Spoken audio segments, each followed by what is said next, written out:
I live in a suburb outside Austin, in a house that technically isn't mine. That detail never used to bother me.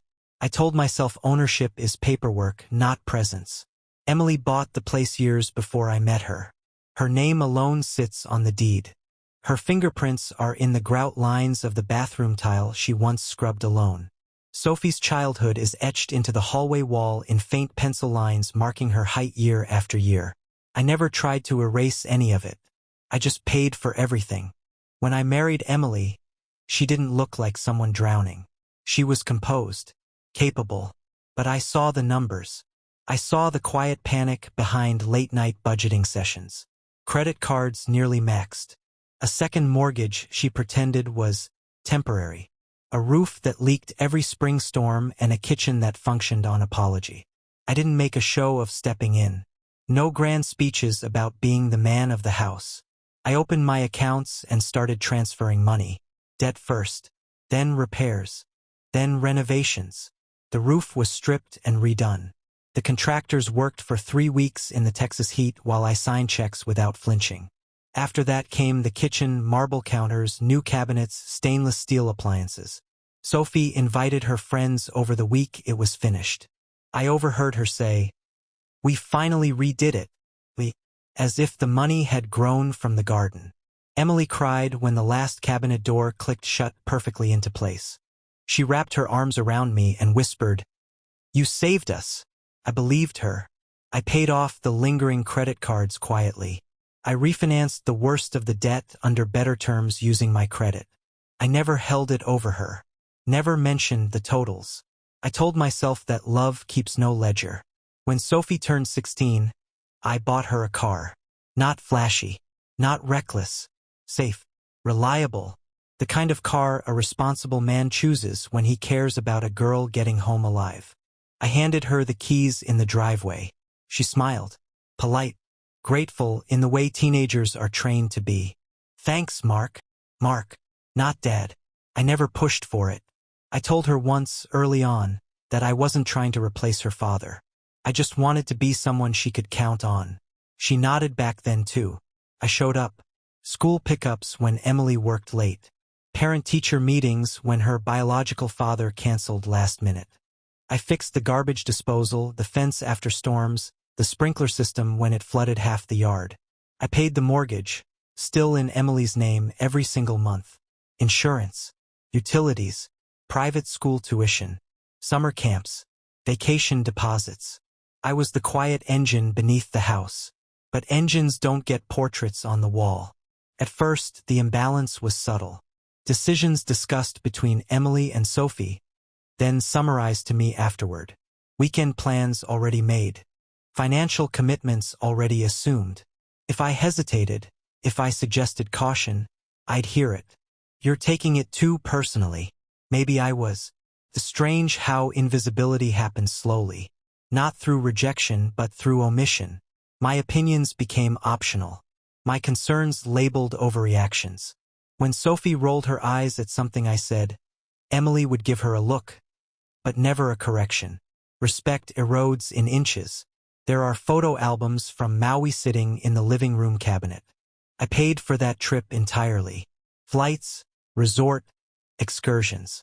I can prove it in bank statements if anyone ever cared to see. In the pictures, Emily and Sophie stand in the surf, arms around each other, sunburned and smiling. In 2 photos, the edge of my arm is visible. That's it. Proof I existed. I told myself it didn't matter. Love is action, not applause. But action without acknowledgement becomes servitude. The turning point came on an ordinary Tuesday. Dinner, chicken, green beans, the hum of the ceiling fan above us. Nothing dramatic in the air. Emily was discussing refinancing options again. Shifting rates, possible equity leverage. She and Sophie had clearly talked about it already. I suggested waiting. Rates were unstable. It didn't make sense to rush. Sophie looked up from her phone slowly. No anger. No raised voice. "You don't owe us anything," she said. "We were fine before you." The fork stopped halfway to my mouth. It wasn't defiance. It wasn't teenage heat. It was calm, measured. like she was correcting an assumption.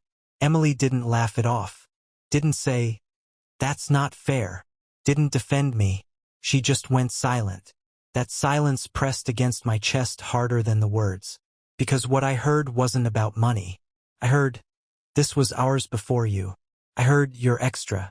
I heard, "You are temporary." I finished my meal, chewed, swallowed, carried my plate to the sink, rinsed it, wiped the counter. The ordinary rituals of a man trying not to unravel. Upstairs, in the dark, Emily reached for my arm. She didn't mean it like that. I stared at the ceiling fan turning above us. What did she mean? I asked quietly. She's protective. She doesn't want you to feel obligated. Obligated. That word echoed. Obligation implies burden. Transaction. A favor. Was that what I was? A generous outsider? I thought about the mortgage draft scheduled for the next morning. The tuition payment clearing at the end of the week. The insurance auto-withdrawal. The streaming subscriptions. The gas card linked to my account. If I wasn't obligated, then what was I? A tenant who pays without ownership? A sponsor? A placeholder between fathers? The house creaked softly in the night. I realized something then that I had avoided for years. Everything I built stood on ground that was never truly mine. And the people living inside it knew that. I didn't feel rage. I felt displacement. Like I had been renting space in their lives, and the lease was month to month. For the first time since moving in, I imagined not paying. Not announcing it. Not threatening it. Just stopping. And I lay there in the dark, asking myself a question I had avoided for years. If I disappeared tomorrow, would they grieve me? Or would they simply adjust the budget? Tell me.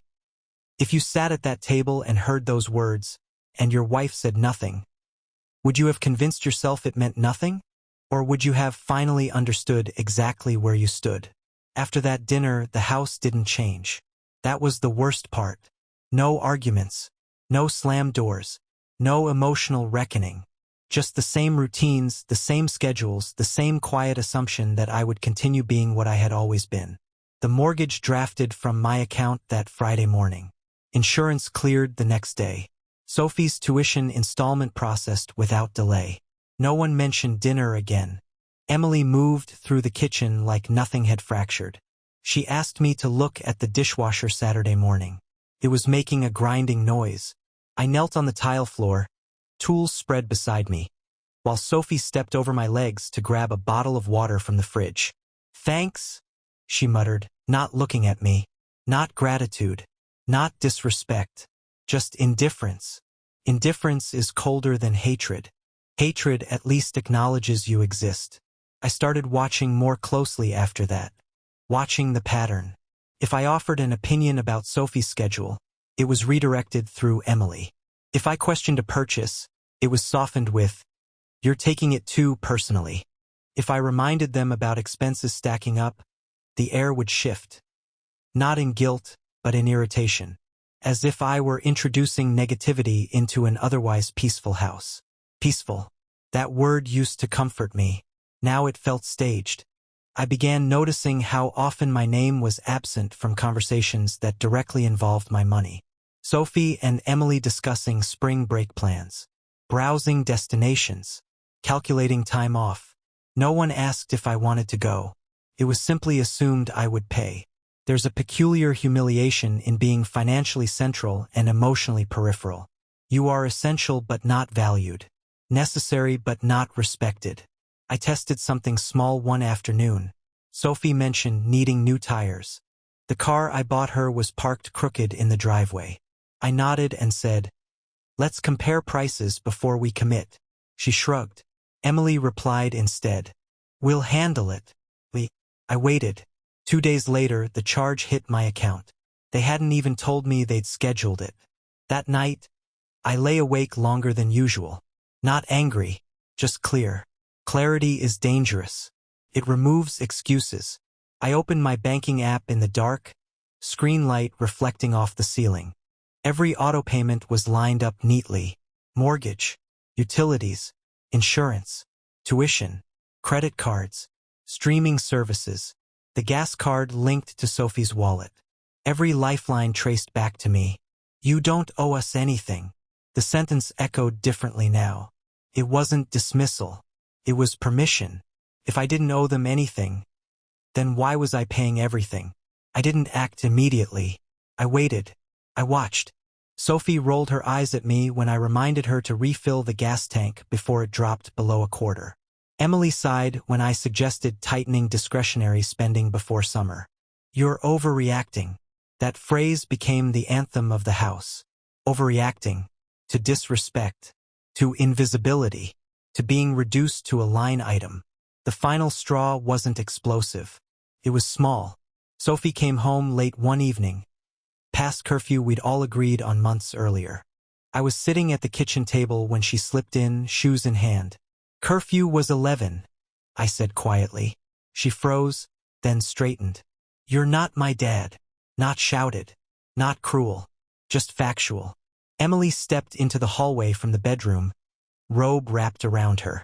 Sophie, she said softly. But it wasn't correction. It was containment. I looked at Emily, waiting. She avoided my eyes. Let's not make this a big deal, she murmured. It's been a long day. A long day. That was the defense. In that moment, something inside me went still. Not rage. Not heartbreak. Stillness.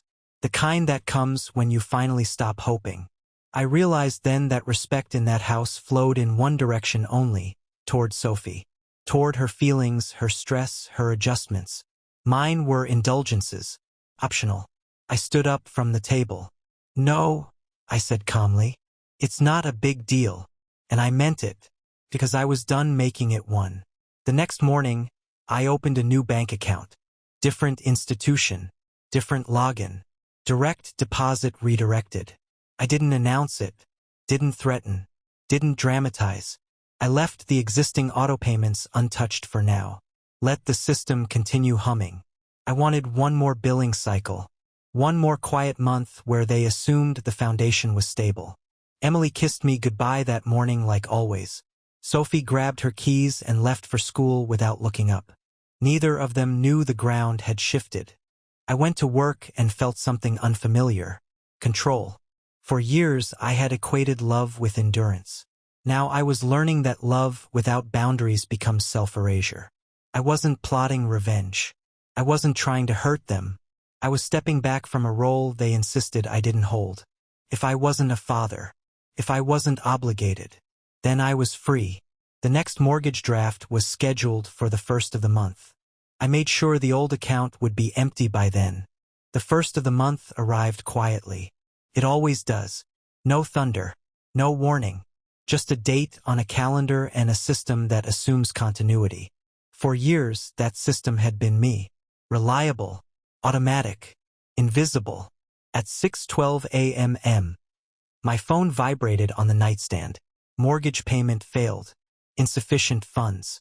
I stared at the notification without moving. The room was still dark. Emily slept beside me, breathing evenly, unaware that the foundation beneath her comfort had just shifted. I felt no rush of adrenaline, no spike of guilt, just confirmation. I rolled out of bed, dressed for work, and went downstairs. The house looked the same. Polished counters, quiet refrigerator hum, Sophie's backpack slung over a chair. The kitchen I had paid for gleamed in the early light. At 7:03 a.m. Another alert. Auto insurance draft unsuccessful. Then tuition. Then the gas card. One by one, the invisible threads snapped. I poured coffee slowly. Sat at the island. Waited. Emily discovered it first. I heard the sharp inhale from the living room as she checked her email. Then the rapid tapping of her phone screen. Then footsteps. Fast. Uneven. Across the hardwood. Mark. I didn't look up immediately. She stood in the doorway, pale. Phone clutched in her hand like evidence. The mortgage didn't go through. I know. Her eyes widened slightly. What do you mean, you know? I mean, I know. Silence filled the space between us. There must be a mistake, she said quickly. Did you transfer the money late? Did something glitch? No mistake. The words were calm, controlled. Sophie's bedroom door opened upstairs. Music playing faintly, the ordinary rhythm of a morning that no longer existed. Emily's voice sharpened. "Mark, what did you do?" I took a sip of coffee before answering. "I stopped being the ATM." The sentence landed heavier than I expected. For a moment, she didn't understand. I could see it, the mind searching for context that didn't exist. "What does that mean?" "It means," I said evenly, "if I'm not obligated, then neither is my money." Her face shifted from confusion to anger in seconds. "This is about dinner?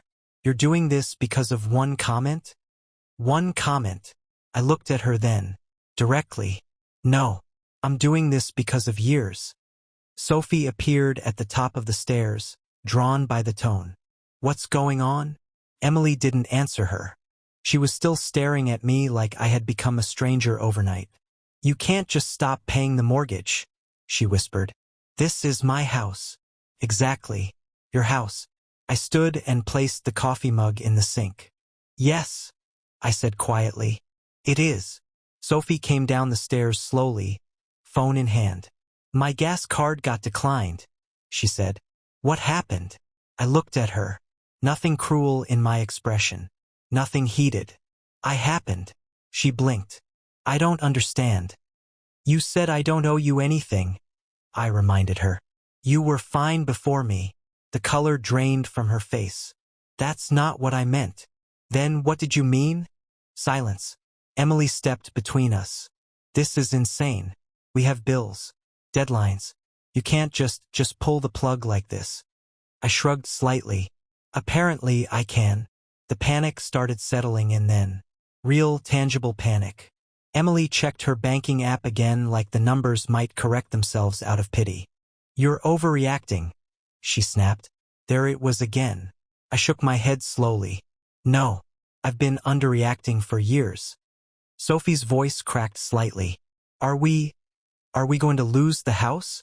That question hung in the air. For the first time, I saw fear in her eyes. Not teenage indifference. Not quiet dismissal. Fear. I felt something twist in my chest. Not satisfaction. Not cruelty. Recognition. This is what dependence looks like when it's exposed. "We won't lose anything," Emily said quickly, though she didn't know that. "Mark, just fix it. Transfer the money back." I met her gaze steadily. "No." The word didn't need volume. Her voice rose. "You're punishing us." "I'm stepping back," I corrected. "This is financial abuse." That word hit harder than anything Sophie had said at dinner. Abuse. For paying every bill? For funding every comfort? For asking for basic respect? "I'm not taking anything from you," I said evenly. "I'm just no longer providing what I'm told I don't owe." Sophie sat down slowly at the table. Pale. Quiet. Emily's anger began cracking into something else, calculation. "How much is left in the account?" she asked tightly. "Enough for groceries," I said. "For now." She understood then. This wasn't an impulse. It was planned. "You moved your paycheck," she said softly. "Yes."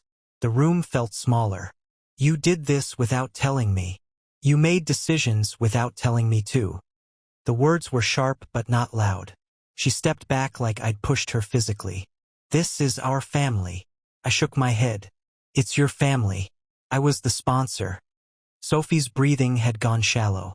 "Dad," she started, then stopped herself. I noticed. So did she. But it was too late. The word hung there, fragile and unfamiliar. I didn't respond to it. Not yet. Emily sank into a chair. "What do you want?" she asked finally. It was the first honest question. I looked at both of them. "I want respect," I said. "Not gratitude. Not praise. Respect." Sophie stared at the table. Emily rubbed her temples. "This isn't how adults handle things." "No," I agreed quietly. "This is how adults stop being taken for granted." The mortgage company would call by afternoon. The insurance company would send notices. Tuition would flag overdue. The machine they relied on had stopped humming. And for the first time in years, I wasn't scrambling to keep it running. I walked toward the door, grabbing my jacket. "Where are you going?" Emily demanded. "To work. You can't just leave." I paused at the doorway. "I've been here every day for years. You'll survive a few hours without me." I stepped outside into the Texas heat. The air felt different, lighter, not because I wanted them to suffer, but because I finally understood something simple. If a man is told he isn't necessary, the only way to test that truth is to step aside. And now they were about to find out. "Tell me." When the bills started bouncing and the panic set in, was I cruel? Or was I finally honest? The phone started ringing before noon. First the mortgage company, then insurance, then the private school's billing department. Emily called me 3 times in 20 minutes. I let it ring the first 2 times. Not to punish her, not to dramatize anything. I just wanted her to sit with it, with the silence, with the absence of automatic rescue. When I finally answered, her voice was tight and thin. "They're saying if we don't resolve the mortgage within 10 days, it gets reported." "I know how reporting works," I replied calmly. "Mark, this isn't a lesson. This is our credit." The word felt different now. Desperate. "For years," I said, keeping my voice level. "It was my credit that carried everything. My income verification. My guarantees. You were fine with that." "That's not fair." "No," I agreed. "It isn't." There was a pause. I could hear Sophie in the background, crying quietly. That sound hit somewhere deep. I won't lie about that. I'm not made of stone. But neither am I disposable. "You're scaring her," Emily whispered. "I didn't say anything new," I answered. "She said she didn't need me. She didn't mean financially. Then how did she mean it?" Silence again. When someone can't answer a direct question, it tells you more than anger ever could. "I'm coming home," she said finally. "Do that," I replied. I hung up and stared at my computer screen at work. Spreadsheets blurred together. My hands were steady, my breathing even. I wasn't spiraling. I was observing. For years, my role had been silent maintenance. When something broke, I fixed it before anyone felt discomfort. When money tightened, I absorbed the strain privately.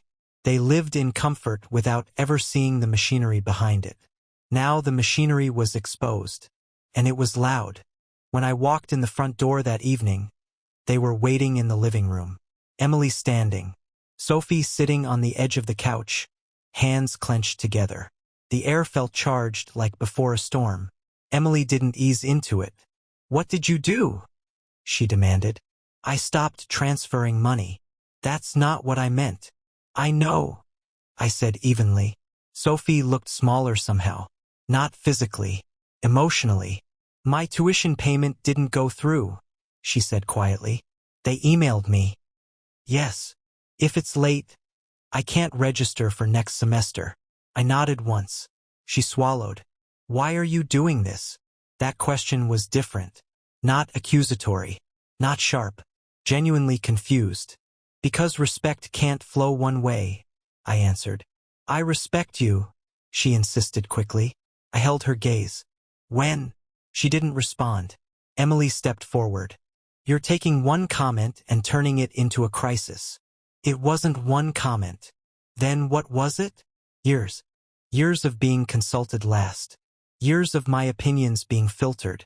Years of being the financial spine without being treated like the head of anything." "You said I was overreacting every time I raised something," I said. "So I stopped reacting." Emily's face hardened. "So this is revenge?" "No," I said quietly. "It's withdrawal." Sophie's eyes filled with tears. "I didn't mean you don't matter," she said.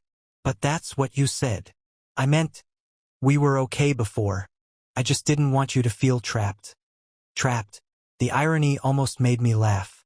"I wasn't trapped," I said softly. "I was unappreciated." Emily crossed her arms defensively. "We never asked you to do all this." "No," I agreed. "You just expected it." That landed hard. Sophie stood up suddenly. "So what now?" she asked. Do we just lose everything? There it was again. Dependence revealed as fear. You won't lose everything, I said calmly. You'll just have to participate. In what? In responsibility. Emily shook her head. You're punishing a teenager for being emotional. I'm responding to being dismissed. That's different. No, I said. It isn't. The room went quiet. I walked to the kitchen and poured water. Deliberate. Slow. They watched me like I might detonate. I didn't yell. Didn't accuse. Didn't escalate. That was the part they weren't prepared for. If I had screamed, they could have blamed anger. But calm forces reflection. Tell me something, I said, leaning against the counter. If I lost my job tomorrow, who would carry this house? Emily hesitated. We'd figure it out. How? Another pause. We'd downsize, she said finally. Sell the house. I asked. She didn't answer, because she knew. Without my income, the structure collapses. Yet somehow I was optional. Sophie's voice came small. Are you leaving? That question sliced differently. I looked at her. I haven't decided. Emily's eyes widened. You're thinking about it? I'm thinking about what it means to live somewhere I'm not respected. You are respected, she snapped. By you? I asked quietly. She opened her mouth. Closed it. There it was. The truth doesn't need shouting. It just needs space. I walked upstairs and opened the closet. Not to pack. Just to look. My suits. My shoes. My half of the dresser. It all felt temporary suddenly. Like I had been renting emotional space in a house I financed. Downstairs, I could hear Emily speaking in low tones to Sophie. Damage control. For the first time in years, I wasn't the one smoothing things over. That night, dinner was silent. No phones at the table. No casual chatter. Just 3 people staring at plates. Afterward, Sophie approached me hesitantly. Mark, I'm sorry, she said. The words were soft, fragile. I studied her face. Was it remorse or fear of losing comfort? It's hard to tell the difference when money is involved. I appreciate the words, I said, but apology without change is maintenance. She looked confused. It means, I continued, if I restore everything tomorrow and nothing shifts, then this was just inconvenience, not growth. Emily watched from the hallway. So what do you want? She asked again. I want partnership, I said, not patronage. The house felt unfamiliar that night, not because it changed, but because I did. And once a man sees the imbalance clearly, he can't unsee it. The bills were still unpaid. The clock was ticking. And for the first time since I married into that house, I wasn't rushing to save it. Tell me, when a man finally stops cushioning everyone else from consequence, is he abandoning them? Or is he giving them their first real look at reality?